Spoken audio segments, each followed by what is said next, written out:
Great experiences build great leaders. Great leaders build great teams. This is Building Great Sales Teams.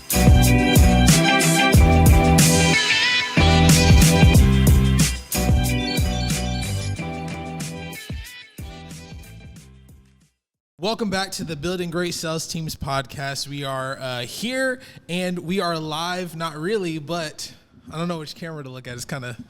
That one. That would be ridiculous, yeah. Right? And just like, hey, guys. So, wow, 200 episodes. 200 episodes. Did you think you would be at this point in a podcast with 200 episodes? Absolutely. Yeah.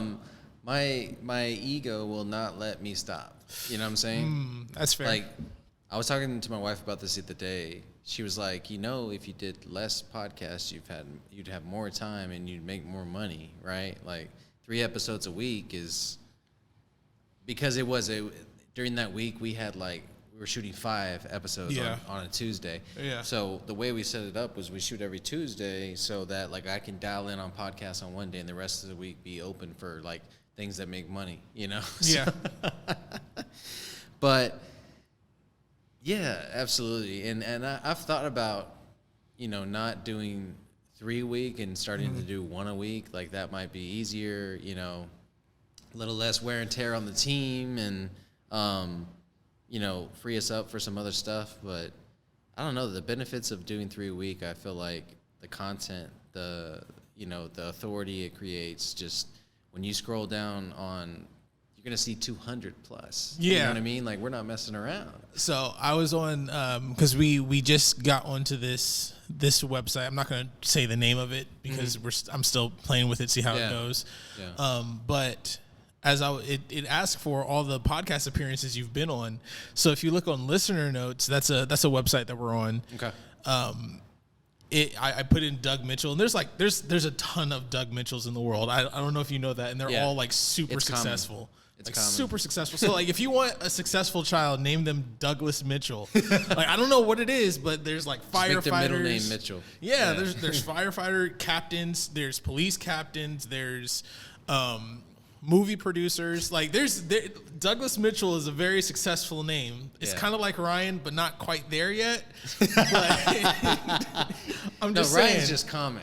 No, Ryans are successful. You got Ryan Reynolds, Ryan Gosling, Ryan Seacrest. If a name is common, there's going to be a lot of successful people that have it. You know what's also common? John. And you don't see very many successful Johns. John Wick is a fake person.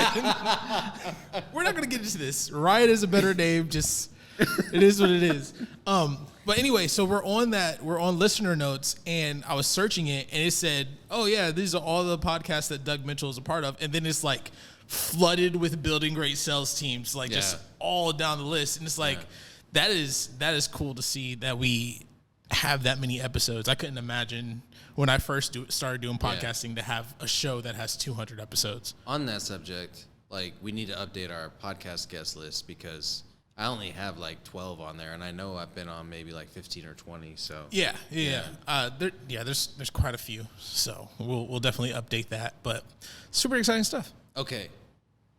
So, what I wanted to cover in this episode, we talked about doing reactions and stuff like that, but I think more than anything, now that we're at 200, like, what did we learn from that 200, right? And the first subject I have for us to cover is why a podcast. Okay. I'll let you answer first.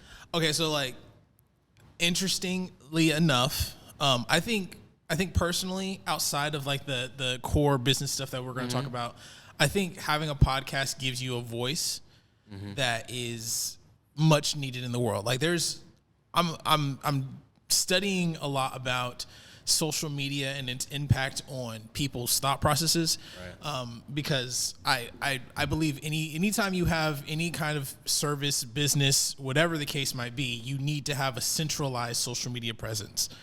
Like, correct. People should be able to go to you or go to one spot or see one thing and it'd be like, oh, that's always going to be attached with that particular person or that particular thing. So I'm studying that.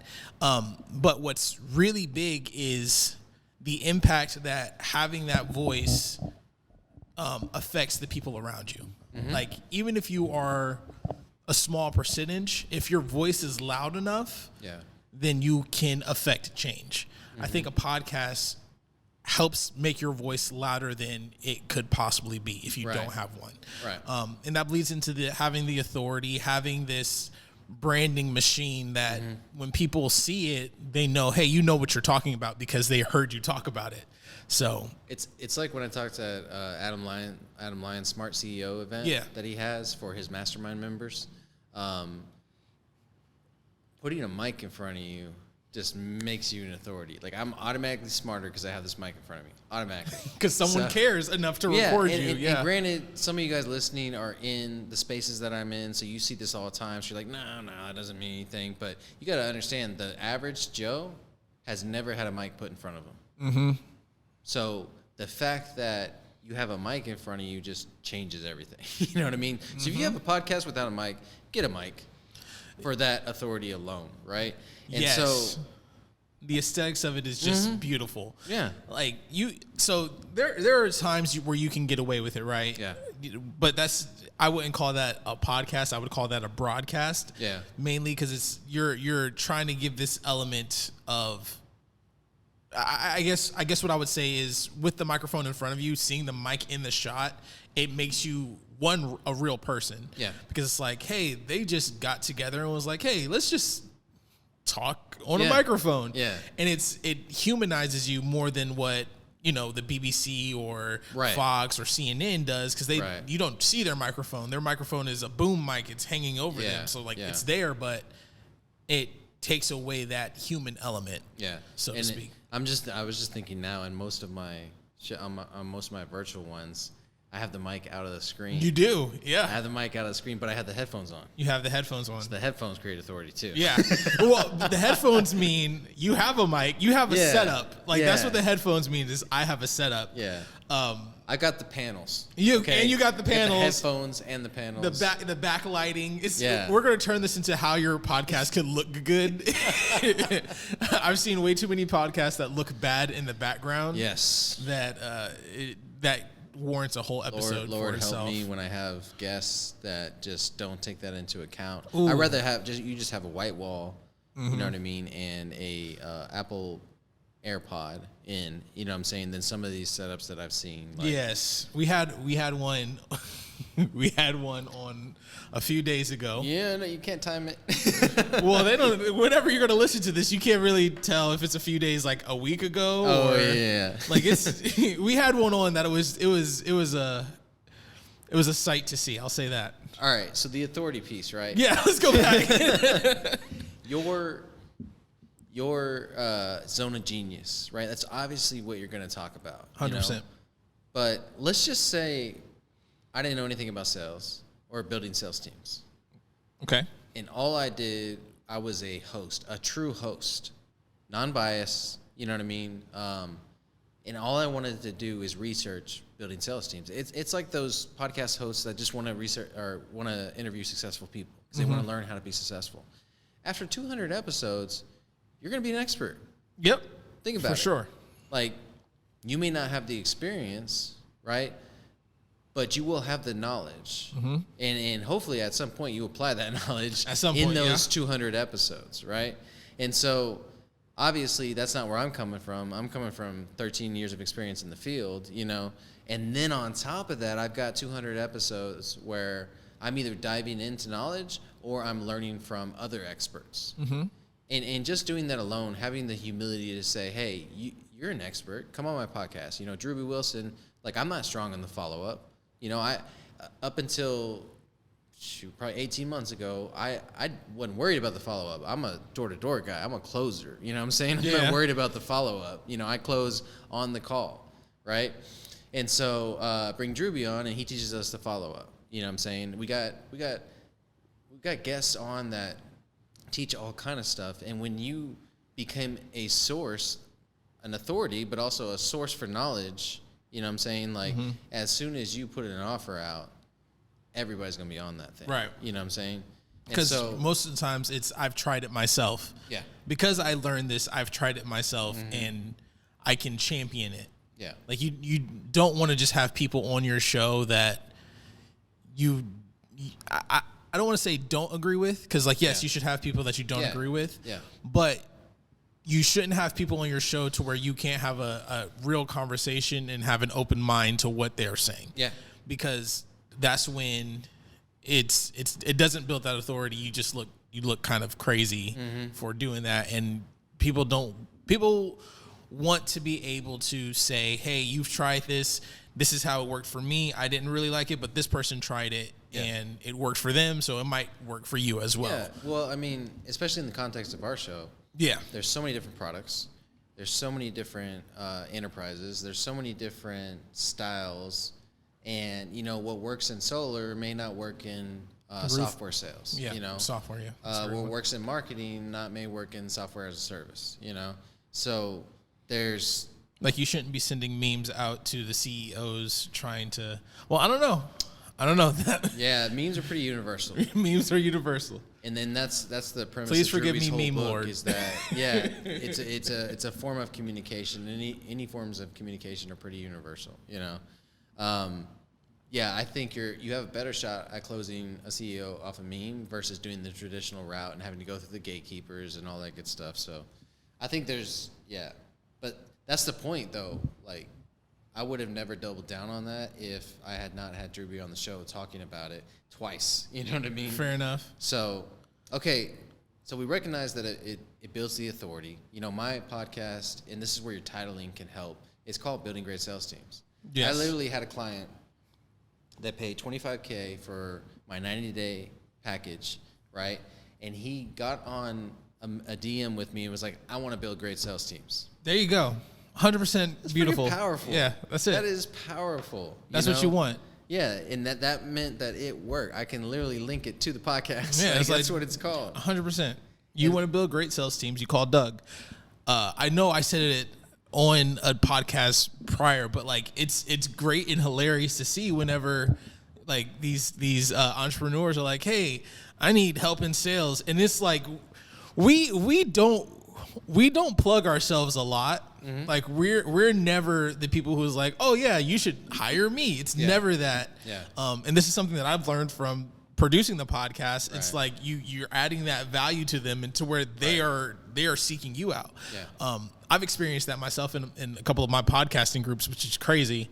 Mm-hmm. But you will see people comment on these entrepreneurs' posts and be like, hey, Doug's the guy. Yeah. Doug's the guy. Oh, there's this other guy too. And they're kind of promoting themselves. Oh, you can reach out to me. But then you got like 30 other people saying, nah, he's cool and all, but Doug is the guy. Yeah. And that's what happens when you get your voice out there. You become that authority with your podcast because it's like, I don't even have to say anything at that point. You're kind of building your machine. Well, and here's the secret too. You don't even have to talk about sales. You know what I'm saying? Like, some of my episodes, we talk about marketing, we talk about sales, you know what I mean? But a lot of them, it's like, man, what was Eric Stopper's the other day? It hasn't come out yet, and it won't come out by the time you guys hear this.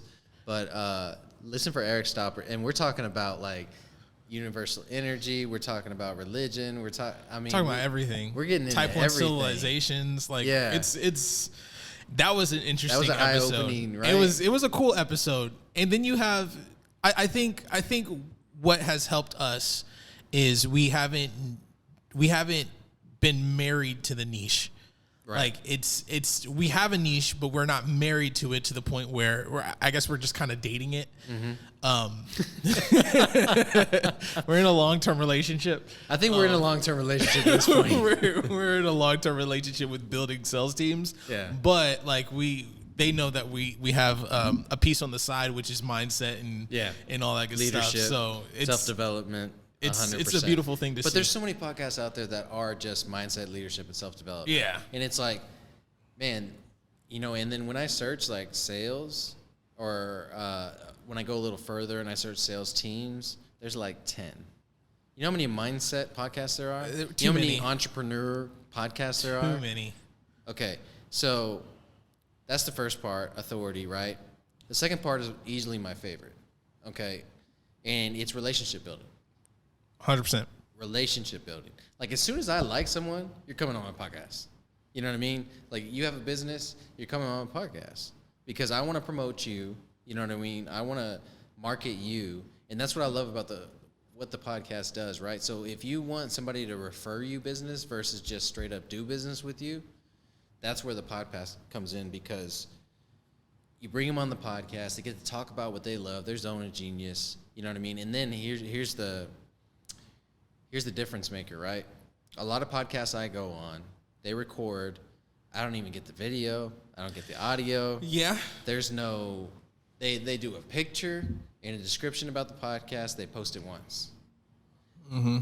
There's, at minimum, our team is doing 3 reels per episode. You know what I'm saying? Yeah. Per episode, at minimum. If they really like you, and this ain't me, you know what I mean? If Nika and Ann really like you, you're getting posted on our socials. You're getting everywhere. like 10 reels. Just all day. Who got like 10? Brian Covey. Yeah. He has a lot.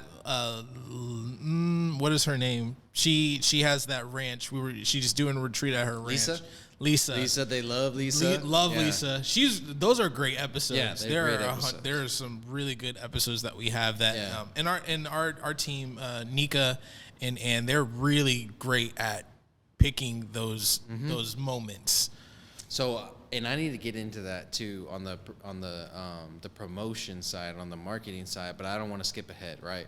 So relationship building, you're able to offer that to someone, and it gets you in conversations that you normally wouldn't get in. Like the other day, there's this guy blowing up on Instagram, Mike Chillins, I think is his Haven't name. heard of him.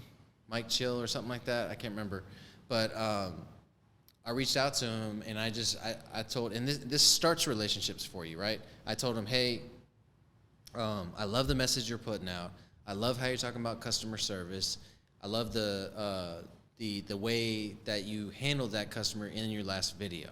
So right away, I'm complimenting them, and I'm letting them know, hey, I'm not just looking at your follower count and wanting you on my podcast so I can talk to your audience, right? Mm-hmm. And then the second thing I said is, I would love to have you on the podcast to spread that message even further. So what is that doing? I'm going side by side with him, and I'm saying, you've got an amazing message. Let's spread it together. Mm-hmm. So think about that. The people that you follow that maybe have like 50,000 followers, 100,000 followers, like they have very consumable content. Our content, I recognize, is not very consumable because it's very tactical. It's all about business. There is some mindset stuff in there, sure, but people are coming to me because they want an edge in sales, right? And that's not universally sexy. No, it's not. But what he's doing is, you know what I mean, because his is all about the close, or the language that you're using, the NLP stuff, the stuff that in the business world right now is sexy and everybody's eating it up, right? Yeah.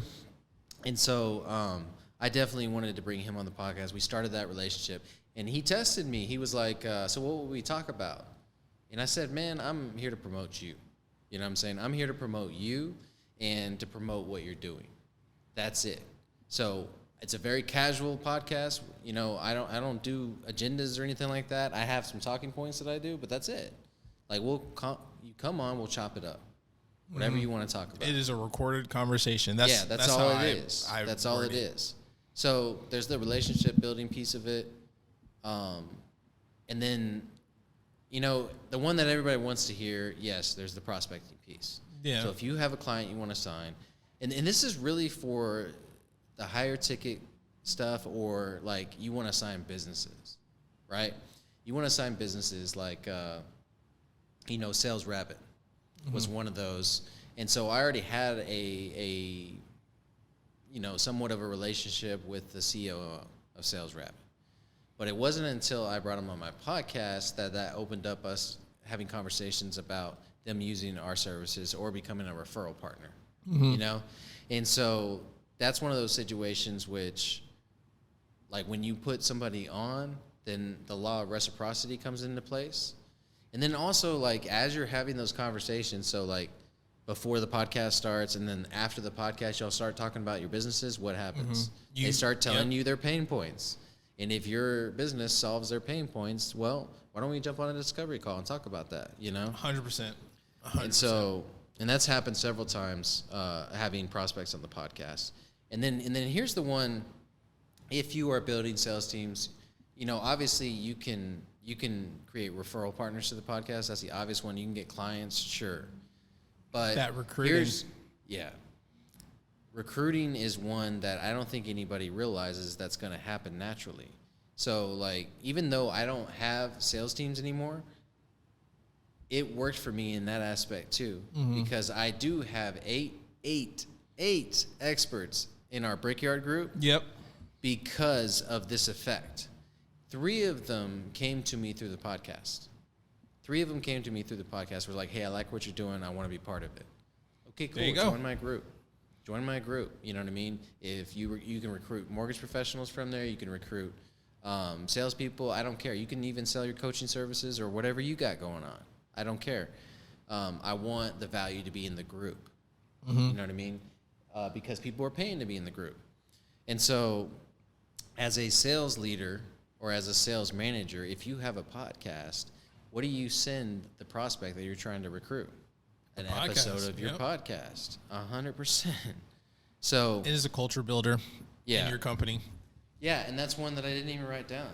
You know, so like when we did have 30, 40 people on the sales team or whatever, I would send them episodes of the podcast, or we would release them in our group chat. You know what I'm saying? So what is that doing for the company, you think? I think personally, from what I saw, it was this excitement that, hey, Doug is doing something that's huge. I don't know if it's the same for, you know, sales reps, but for your kids, they're like, Dad's a YouTube star. Yeah. Like it's this, I'm a part of something that's bigger than me. Right. And that's what I think that culture building aspect of it comes in handy, is because it's not just this 4 walls of the business. We're worldwide, especially in India. Shout out India. Oh, India! Yes, shout out India. Held it down. Oh my gosh! So I'm listening to Pandora. You know, I'm one of those people that is real basic, so I listen to Pandora, right? Not Spotify, and I see the podcast section. I'm like, you know, we're everywhere. I know we are, because like every time somebody asks me, "Are you on this platform? Are you on that platform?" I look it up, and there I am. You know, and so I went to Pandora, and I couldn't find myself. I only saw the guest episodes. And I was like, what the heck? So I messaged Ryan. I was like, hey, can you get us on Pandora? And then all of a sudden, I start getting all these emails from all these different platforms. Ryan's going ham, adding us to everything. Now we're officially everywhere. You can't hide from building great sales teams. Like, it's just not possible. We will find you. So he asked me. You will listen. Yeah, I came into the office, and he asked me, he was like, should I add these India platforms? And I'm like, yes, India has 1.4 billion people. Billion. With a B. Add us to India. And most of them speak English too. You know what I mean? And sure enough, today we looked at the downloads. We woke up to 700 plus downloads just from adding it from India. Like, it's crazy. Literally our best day ever.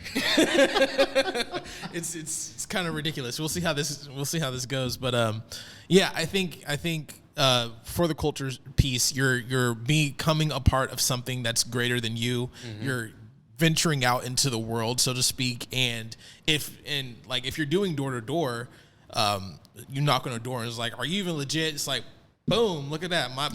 Our CEO has a podcast. Yeah. Like, we're out here. Yeah. And 200 plus episodes. Like, if we had our sales teams now, that would probably be part of the pitch at the door. Is like, hey, we're real.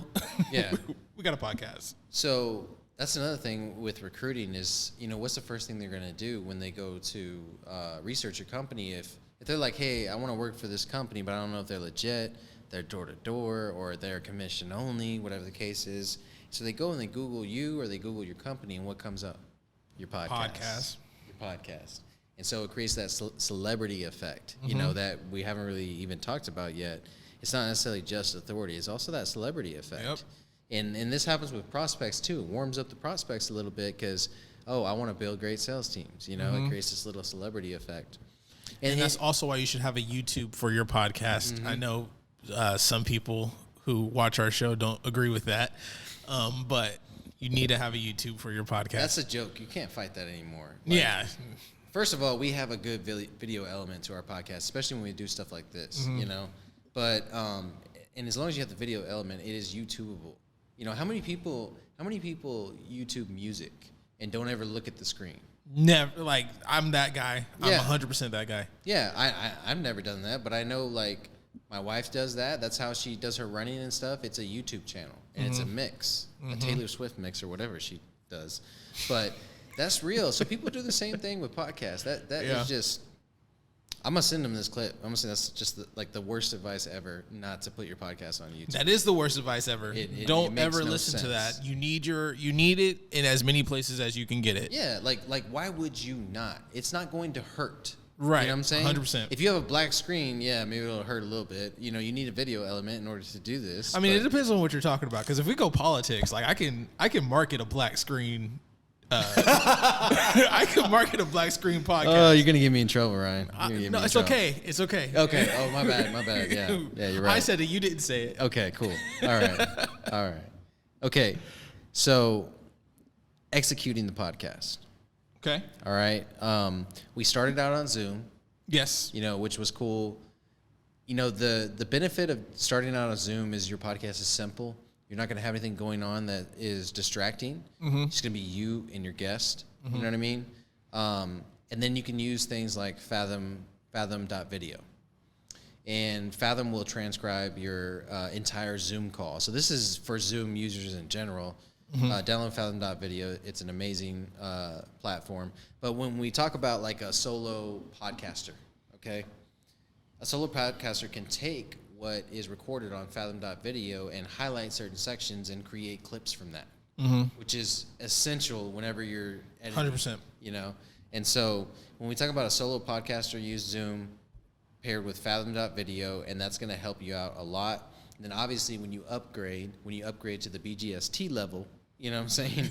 Then you want to use StreamYard, right? Walk us through some of the benefits of StreamYard. So StreamYard, I love StreamYard. I've been championing. It took us a while to decide on it. Yeah, because we were looking at Riverside and we were looking at StreamYard. I think StreamYard, they really listen to their people. That's the first thing that I want to say about StreamYard. They had you can stream anywhere, like simulcast to YouTube, Facebook, Instagram. We're still working on that. LinkedIn, Twitter, you can simulcast like anywhere pretty much. Yeah. But what happens is when you're on Instagram and you have like the 9:16 view, that's like the standard view for TVs, it looks bad, right? Your people are cut off. Yeah. So what StreamYard did was they have a new element to where you can change the layout of the cameras, which I'm excited to play with. So that's one thing with StreamYard. StreamYard also does local recordings of everything. You have to set it to that. Make sure that you set it. So you have a local recording of the host, the guests, and when you're editing stuff, you can do a much deeper dive into the editing. Another thing that they do for you is they make a zip file. We don't use this as much, but they make a zip file that you can open up in Premiere Pro, like just real simple, and it has everything where it needs to be at. So that's pretty cool. I think StreamYard, I just think that they are great. The trim effect, you can do short videos straight from StreamYard. StreamYard is just, we're not sponsored, but StreamYard is great if you're jumping to more of a production than just like a solo podcaster. So, and this is coming from the person that doesn't do production. Like I like StreamYard for the visuals. Yeah. Right. And so we had a 3D intro of the podcast made. Yes. I think we spent like $400 or $500 on it. Right. And that gets so many freaking compliments. Oh yeah. Right. I love that. Sometimes the guests don't even like I mean, obviously I intro them, but the first thing that they say after the intro is, "I really like your intro." Yeah, hey, that's a cool intro. I feel like I'm on the news here or something. Yeah, there you go. You should have an intro.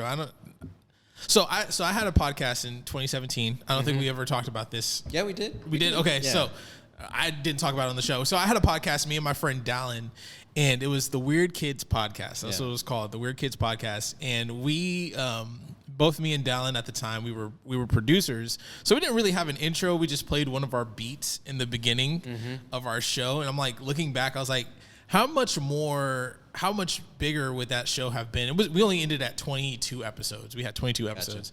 And then I got hired at Argenta, so that's why it stopped. So blame Doug. Whatever. Funny you got story. time. We all got 24 hours in a day. Don't get me started. But yeah, I think if you have a podcast, you should invest in intro, even if it's something really simple where it's like, hey, welcome to the show, and then you just like have flashing lights, whatever the case might be. But invest in that intro because it does make you look more professional. So another thing that it does is the overlays. Yes. You know, so like you got your logo in the corner, you can have your guest intro at the bottom, their name and their title, whatever the case is. So it just gives it a professional feel right away. As soon as you log in and you realize, oh, I can put my logo here. And I mean, it's so seamless, you know? It is. And then you can do multiple cameras, and then also like the way that it splits the shot and everything. And then you can share screen too during the podcast, you know? And that becomes difficult to do if you're a solo show, you know, because I don't know about y'all, but I like to be present and in the conversation. And so having Ryan in the background, basically putting that stuff up or switching the angle so it looks better, that's where, like, all right, we are made for YouTube, right? Because, you know, when you're watching a YouTube video, and this is not close to the best ones that are out there, but when you watch the best ones, they change angles fast, they throw up a lot of effects and stuff like that, and there's sound effects and there's little videos that pop up, you know. We need to get some sound effects. I mean, we have them, they're loaded into the thing. We just, you know, need to download our own or use the ones that we have already. I could start doing that. One kind of these stuff. is like an applause. I don't know which one it is, so I'm not going to press it, but one of them is a little applause. Oh, you don't have I don't have the headphones in. Yeah, okay. No, but we should do what some of the shows they do that they have like a what is it? They have that wasn't it. That was the music. That was the wah wah wah wah. There it is. I got the applause. Awesome. So it's this one. So I think we could record like a difference maker or something. Yeah, like, we you know got what to. I mean? We got like to. Like he's a closer. You know what I mean? Like do stuff like that. That would be fun. Yeah, that'd be a lot of fun. But okay, so that's the production piece. All right, so I guess what I wanted to do with this episode is give you guys kind of an outline of all the things that you need, right? So we went through why the podcast. We're going through some of the tools that we use. And so why don't you walk us through what it looks like once the recording button stops? So post for the podcast, one, we make sure that everything is uploaded like it needs to, like the local recordings. That's super important. Let me speak to that real quick, okay. Because again, coming from somebody that maybe isn't as technically advanced, right? The purpose for the local recording is because when you're recording just the stream, you see it all the time. Your Zoom goes fuzzy or whatever the case is, and so if that's your only version of the video, you're gonna have a problem when you try it. You get the best freaking segment, the best freaking spot where they say something really cool and they're fuzzy. Yeah. And it's like, dang, I got to put this on social media because I can't not show that off, what they were talking about, that nugget, you know. But the local recording downloads it to their computer, right? Or is recording to their computer and it's uploading into StreamYard. Right. So that StreamYard has that for you. Full quality video. Full quality video. Okay, go ahead. So we wait for the local recording to upload. That usually it's done. If your internet is good, it's going to be done when you hit into the recording. It maybe like 30 seconds, just because it's processing. It's about 30 processing. A lot of times we'll chop it up with the guest after, and we're using that time. Yeah, that time is to make sure that the local recordings go. Yeah. And then I download everything for a separate folder. We keep everything in Google Drive as like a backup. And if we have to delete some or open up some storage on StreamYard, we'll have that storage opened up. And then I'll open up For the audio, I'll open up Adobe Audition. Any audio workshop program would work. I love Adobe Audition. It seamlessly integrates with Premiere Pro and Photoshop and Adobe products in general. Right? Yeah, Adobe is great. So we'll find a good clip. If you have a producer, he'll probably mark it. He or she will probably mark it while it's recording. I started doing that. It just saves a ton of time. Like if something like super stands out for that episode, we'll take that, we'll chop that out, put it in the beginning to give like a teaser. Nika and Ann appreciate that. Yeah, that's super important. So we have a little teaser at the beginning that we put in there. We add our intro, and then we have an outro. That's another thing that we don't do that in the recording because that would just be a waste of time. Like we can end it, we can do that in post. Yeah. So we have our outro. That outro is where you're doing your call to actions a lot of the time. One thing that we haven't done yet, but we're playing with the idea is doing a call to action in the middle of it. So we gotta look into that. But that's where all of that stuff is happening, is in post, is where you're making sure that everything has this nice little sheen on it. If you have a good audio producer, an audio engineer, they can go in there and mess with the ambient sound. So take out some of those hisses, some of that extra noise, kind of like. Welcome through that, because Eric Stopper was asking about that the other day. Okay, so it's basically playing with frequencies. Like it could get really deep if you don't know like audio. Yeah. So every bit of audio has like a ton of frequencies attached to it, and your voice sits into the mid frequencies. That's where you're going to get like the actual rich tone of your voice. Yeah. And that's a range. So usually what I'll do is I'll take out the lower frequencies, and then I'll take out the super high frequencies. So that's going to be like your sibilances, your S's and your T's. That's like I try to compress that a little bit. Are you going to just beatbox for us or what? No, heck no. I'm terrible at beatboxing, which is really sad. Like it's a skill. It's a skill. Yeah. But you go in there, you're changing those frequencies. But what tends to happen is, if you're in a room like ours that's open, it's not treated for sound production, then you're gonna hear the what is that thing called? Air conditioning. Yeah. Or like what we did with Eric Stopper, we were out at the Pearl, which is it's kind of like an outdoor mallish kind of deal, and we shot where we had the groundskeepers keeping the ground. We had a little waterfall going. We had people walking their dogs. Yeah. So what I'll do is I'll get some ambient noise. Excuse me. I'll get some ambient noise so that way I can capture that noise print and then run it through the whole entire. Run through this system to where it'll take that noise print, look for that sound or things close to that frequency, and then I can lower that so it can give me a clearer sound. Now, that's not 100% effective all the time, but you can get a good chunk of that extra sound out of it. It's like Photoshop for sound. Yeah, 100%. If you know what you're doing. Well, yeah, like if you know what you're doing with Photoshop, you can make someone look like a cartoon, like easy, then it's the same thing with like if you know what you're doing with sound. Yeah. Awesome.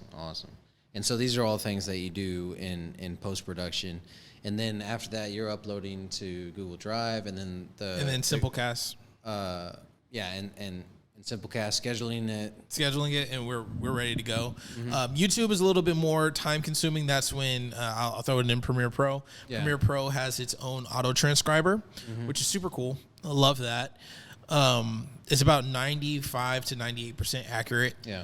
So that's a huge tool that you should be using. Not you should be able to. You should be using. All of our YouTube videos, do they have the captions in there? Awesome. So YouTube auto captions, but. That's right. You can't download the transcript from that. Yeah, so it makes sense. I don't know if it makes sense, but well, you should be able to. Yeah, I think so personally, but I don't run YouTube.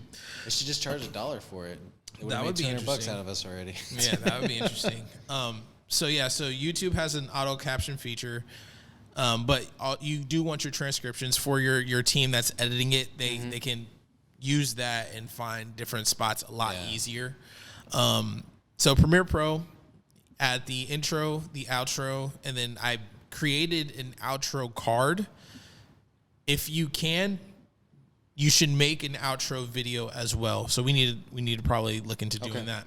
But the outro video, the outro card is basically saying, hey, thank you guys for watching. Here's a video that YouTube thinks you would like, and here's a video, or here's the playlist of all of our podcasts. Yeah. So that's what we kind of do. But yeah, just play around with that, see what works for your audience. But you definitely need to have that element as well. Then when we go into marketing, right? They are, one, we have the release, Yes. right? The release. Yes. So they're editing a reel / TikTok for the release. Yep. Release. They're editing a reel and a TikTok for the release, and then that's posted with a caption. Yep. And so what my team is doing is they'll take kind of the guest profile, they'll drop it into ChatGPT. Yep.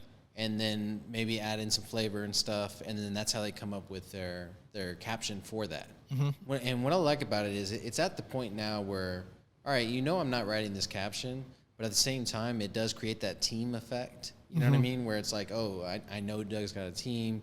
This is his schedule. Every Monday, Wednesday, and Friday at 7 a.m., and sometimes we're late, you know what I mean? But it's pretty rare. I would say out of those 200 episodes, there's probably 190 of them released at 7 a.m. Monday, Wednesday, and Friday morning. And that type of automation, it's invaluable. Yeah. And that execution is getting you back into building that authority. And it's like Doug's consistent every Monday, Wednesday, and Friday, posting at 7 a.m. And then you're able to create pretty much from that as many reels and TikToks as you want. Yeah. We have a schedule that we follow, and since I do consulting, that's another reel and TikTok source. But on the podcast, we have a schedule that we follow throughout the week, and then pretty much our team has control of what they release at that point. And it's like on Instagram, especially on Instagram and TikTok, it's like this force that's constantly in your face. One of the funniest stories I heard lately was from Brad Lee. And he was talking about how he had to call Grant and be like, hey, Grant, you're posting too much. I got to mute you. I'm tired of seeing all your stuff. And Grant said, I don't give a shit. You're not buying anything, so who cares? And so that blew him up, though, because he was posting so much content. He was out-contenting everybody. Right. You know what I mean? And so he blew up his brand because he was doing it by sheer force. Yeah. And so we're doing the same thing with the amount of episodes we're putting out and the amount of content that we're putting out. I can't tell you how many times I am talking to someone, they're like, man, you're everywhere. Am I everywhere, or am I just producing a lot of content? Yeah. You know what I'm saying? Like, I try to be everywhere. I try to be at all the events and everything, but that gets expensive fast, and my family likes me, I guess, so I got to stay home. Just a little bit. Enough. They like me enough. So when it comes to social media, and we talk about this all the time, it's a content machine, all right? So let's get into the next piece, which is how to host. Okay. Right? And so you having a music background, and then me running Having sales teams for 13 years, I feel like that gave us an advantage. Of course, 100%. I'm from sales, so I'm a conversationalist by trade. But at the same time, I had to learn a lot of things. In my first podcast episode, I had like a page of notes. I had all this sitting. It was like when you write your first script. It was like a damn book. You know what I mean? That's and gross. now if you look at them, it's like this. Yeah. I have an talking outline. points. I have things I want to find out. I have things I'm curious about. Maybe I'll throw a joke in there too. But at the end of the day, the only reason I have those notes is if the conversation is coming to a close. And then I can revive it having those talking points. That's all they are, those talking points. And I would say you need about 5 talking points per episode. So you got your intro. Yeah. You need to intro I hate it when guests tell me, well, you would know better. Why don't you tell everybody about yourself? That means you did not do your homework. That means you didn't take the time to sit down and write out an intro. You wanted to do the whole, hands off, like let's just have it that's completely organic or whatever. Mm-hmm. At least write down your intro. So you something. Yeah. I think that there are times where that will work, but you gotta.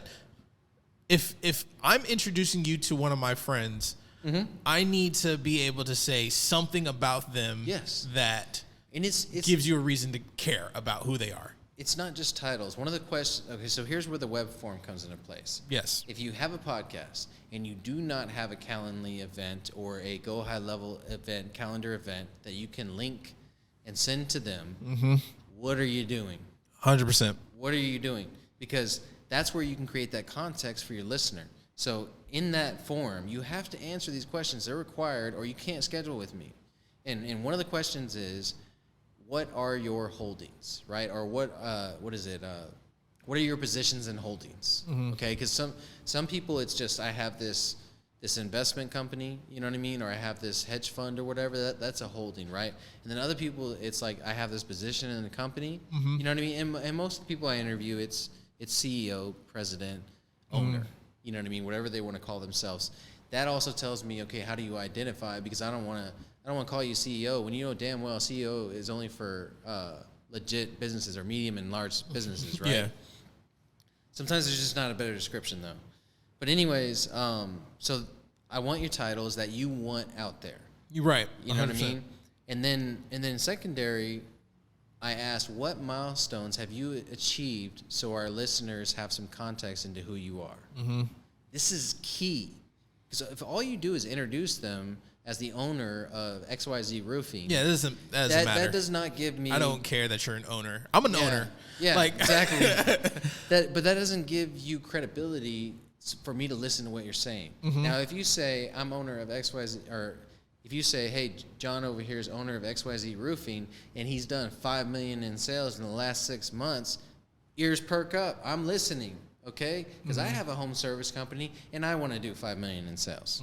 Okay, awards, milestones, any of that stuff, you need to get that from your guests. Okay, 100%. And unfortunately, sometimes guests don't give you anything. No, they don't. You know, they put the minimum, and they say whatever you want. You know what I mean? Can't stand those guests, and I'm not gonna look. I gotta be honest. Like, it's authenticity. I gotta be honest.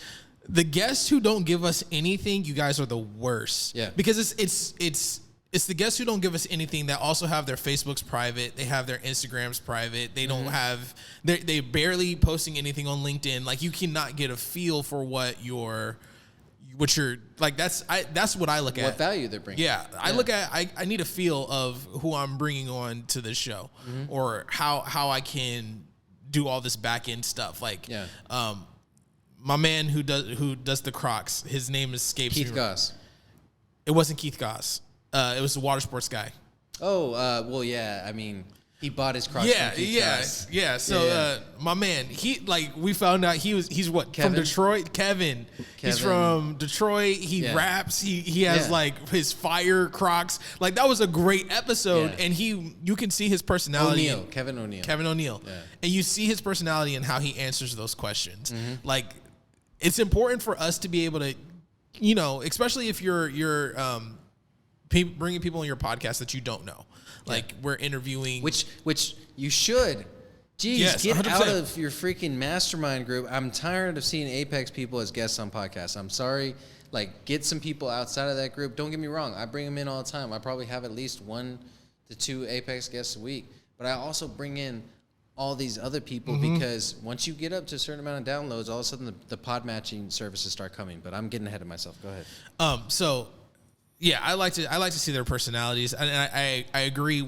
Another thing on the and we'll touch on this whenever we get there. But if you're constantly in your same circles, people are going to hear the same things over and over again. And they're just going to skip your show. They're just going to skip your show.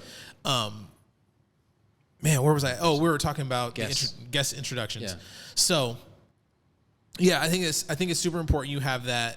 I think it's super important that if you are going to be a guest on a show, take the time to fill that out as much as you can, as best as you can, because it does help with the show notes. It helps with the SEO. It helps with all this stuff to get your message out there, as well as like having people find you. 100%.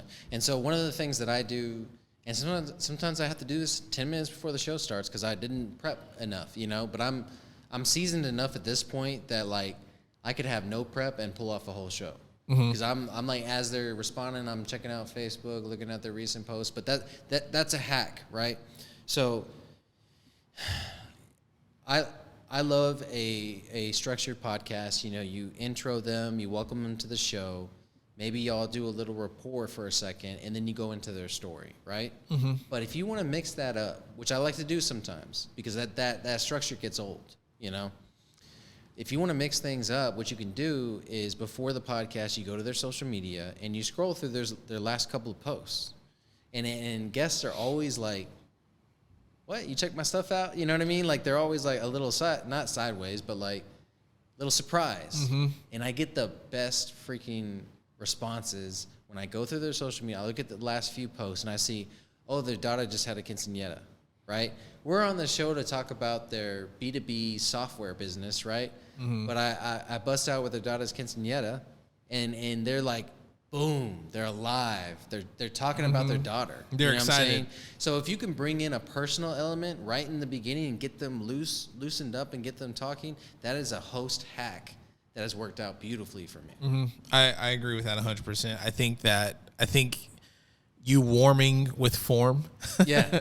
You warm with form on these guests, and they're just like open books from that point forward. Like you can have like a genuine, hey, this is what's working conversation. And then one of my favorite episodes that we had done, they had like an assistant reach out to me and was like, hey, I need to listen to that before it gets released because I need to make sure that he didn't say anything that we can't talk about. Right. And I love that because it's like, oh, so he must have enjoyed the conversation. Really comfortable. Yeah. And he was really comfortable because like that's important. Like I don't want to put anything out there that, you know, the guest doesn't want to in trouble, doesn't want out there. But if it gets to the point where I have to like edit the whole entire thing because it's like, oh, we just had like a great conversation and I just trust you. Yeah. Like that's a beautiful feeling, and I can't wait for us to have more of those. Don't pretend like when you on the show. Don't pretend like you can't say this. Like just be honest. Like let's have a real conversation. Yeah, for sure.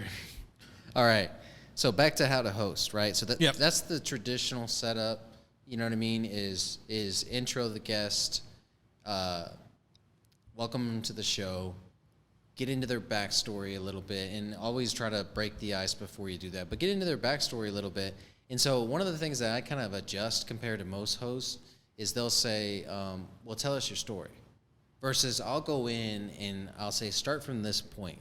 What made you switch from construction to owning your own business? Why did you make that leap? You know what I'm saying? And I get the best motivations from that. You know what I mean? I get the best stories from that about why they took that leap into entrepreneurship or whatever the case was. Or maybe they pivoted from one business to another, you know, like we did last year from a sales org to a consulting company, right? And so those are the best stories, and they set the tone for the reason why they're so good at what they do. Right. Because that's their conviction behind it, right? And then your next question goes into, all right, so why did y'all get these accolades, or why did you become so successful with this? What were you doing that's different from every other roofing company out there? Why are not all the roofing companies not at 5 million right now, right? Right. And so that's when they start dropping the nuggets. That's when they start dropping the stuff that your listeners can actually take and go apply. And I make sure that I always get tactical, because a lot of these podcasts like to go super mindset, super high level, and not really say anything. You know? Yeah. Like, you just got to know your why. You know what I mean? You just got to practice your disciplines every day. You just got to wake up early, and that's how I'm able to execute my $5 million roofing company. No, you're able to execute it because you've got monsters on the doors. You know what I'm saying? Yeah. Because you guys are door-to-door fiends. Or you're able to execute it because you're a genius marketer, and you're doing cheesy videos on top of roofs and stuff like that. You're able to execute it because you have an amazing network, and you have referral partners out the wazoo, you know? Yeah, you didn't just go to sleep and then wake up and then all of a sudden you're making $5 million. And so you have to draw that greatness out of them. You have to draw those things for your audience out of them, okay? And so as far as completing the structure, I would the next piece, after I ask a few questions that draw 3 to 5 nuggets, right? Then the next piece I'm asking them, okay, what's next? What are you excited about right now? What's like making you bolt out of bed in the morning because you got this project? Tell us about it. Give us the behind the scenes of what's about to happen. And that always kind of leads to, if they have an offer, then that leads them right to their offer. Yep. Which 100%, if your guests have an offer, you should be putting that offer out there. They took the time to come on your show. You could take the time to maybe get them a lead or two. You know what I'm saying? And so that's when it goes into that. And then my last question, if you're listening to this show, you probably know it already. It's all about legacy. Right, 100%. Everybody should have their last question. You know what I mean? And I was on a show the other day. It was if you could spend 1 year, go back in time and spend 1 year with anybody, who would it be? Yeah. And so I forgot what my answer was. What was my answer? If it wasn't your wife, then you were wrong. Well, it wasn't my wife. Oof. Why would I got a future with her. I go back. My whole thing is do somebody that's dead. Oh, it was Stephen F. Austin. Okay. He's supposed to be my 5th uncle, and I want to find out his lineage further. Anyways, it was Stephen F. Austin. So everybody should have that last question, because that really, it's a fun thing to do. But also, here's the secret: is people hang out for that last question. Yeah. Instead of just getting what they need and turning it off, they hang out for that last question. I would venture to say that your last question should be your side piece. Like how we were talking about, we're in a committed relationship with building great sales teams. Yeah. The side piece is the legacy question for us. Like that's why, the main dish is like, oh, you got all this tactical information, how this person went from 0 to 5 million in 6 months. But at the end of the day, and it makes them get personal. Like we've had some really, really personal legacies told to us, like very, very deep stuff that was told to us, and it does it turns it into it finishes the conversation. Now we've become friends, basically. We have, I know something about you, or I've brought something out of you that maybe you didn't think about, and now that you're thinking about it, it's like, wow, I appreciate that. You're leaving them with something. And a lot of them say that. I appreciate that question. I hadn't thought about that in a while, Yeah, so and it kind of reminds them of their legacy. And again, in the beginning, you're breaking the ice, you're getting them to come alive a little bit, and at the end, you're taking them inward and to go deep. You know what I'm saying? So you take them on this emotional roller coaster, and at the end, it happens every time. I really enjoyed that, versus the 10 podcasts they just did in 3 weeks before. They're like, oh, it was all business and, pitching and boring. You know what I'm saying? Got to try and mix this up, But that's one of the things that's going to come with reps and experience and everything. So, last piece of this that I want to talk about is, if you guys follow us on social media, then you've probably seen that because we have these systems so dialed in, everything that we just went through, we're putting a podcast offer out there. So, here it is. We'll do an initial setup and a 1-hour consultation with me and Ryan, and we're actually about to go into one in 32 minutes. We're about to do one. And so we're going to do a kickoff call. Ryan's going to do your intro, outro, music, and voiceover. He's going to do your cover art, and then he's going to set up all your distribution, right? That's the first piece of it. You're going to get all your analytics reporting, which is, some of the stuff you guys see that I post sometime. You're going to get your social media and content creation is going to be done by our team. So Ryan does all the production and the setup, and then our team does all the editing, social media content editing afterwards, and puts all that out, right? And so the idea behind this is you show up, you be the host, and that's all you do, and your podcast gets produced, pre- and post-production, edited, marketed it, uploaded, all that good stuff, right? Ryan is going to be your producer.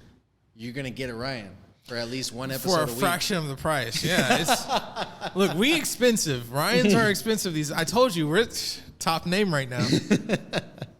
Hire a Ryan. So I'll train them. For 1 hour a week, you're going to get Ryan to produce your podcast, and then we're going to use StreamYard to do all of this, right? For the production, and then we're going to handle your scheduling as well, and we'll probably do the scheduling piece as well as filter for guests. You know, Ryan and Ann will filter for guests together. And then, of course, editing. And so we're doing this right now. We're doing a $1,500 setup fee. That includes the setup and the consultation.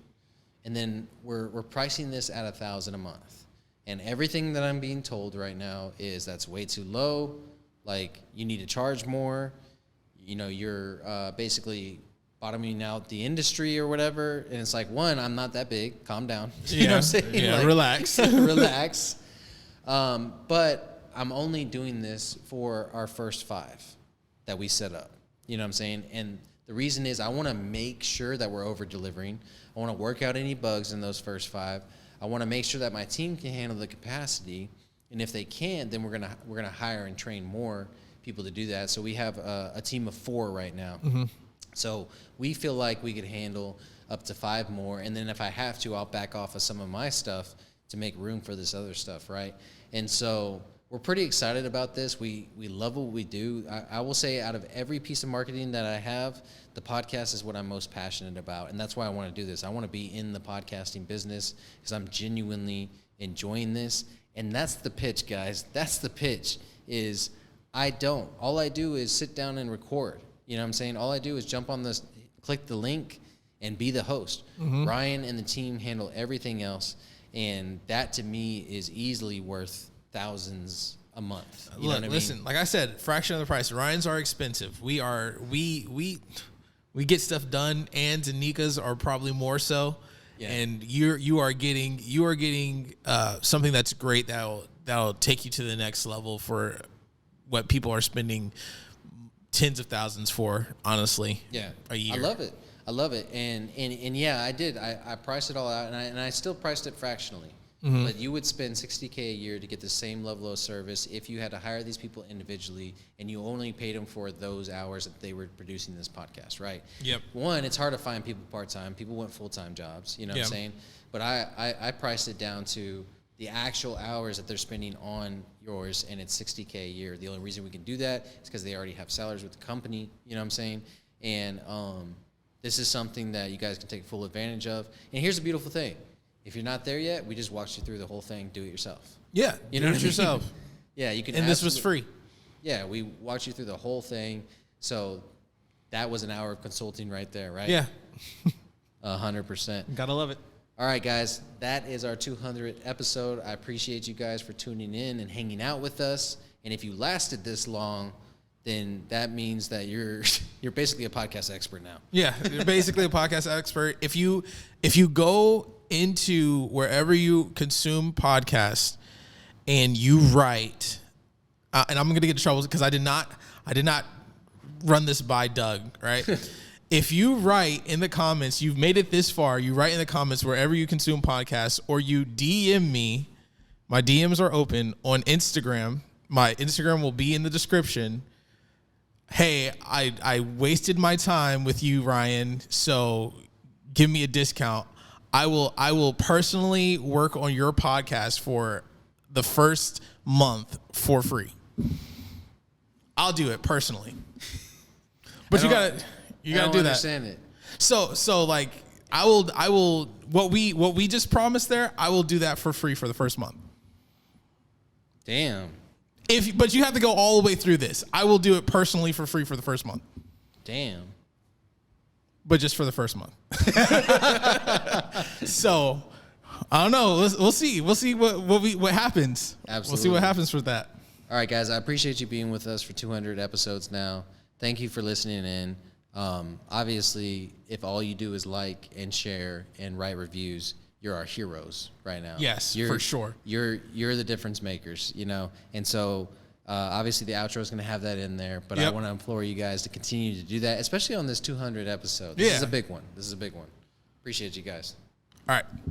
Let's get building.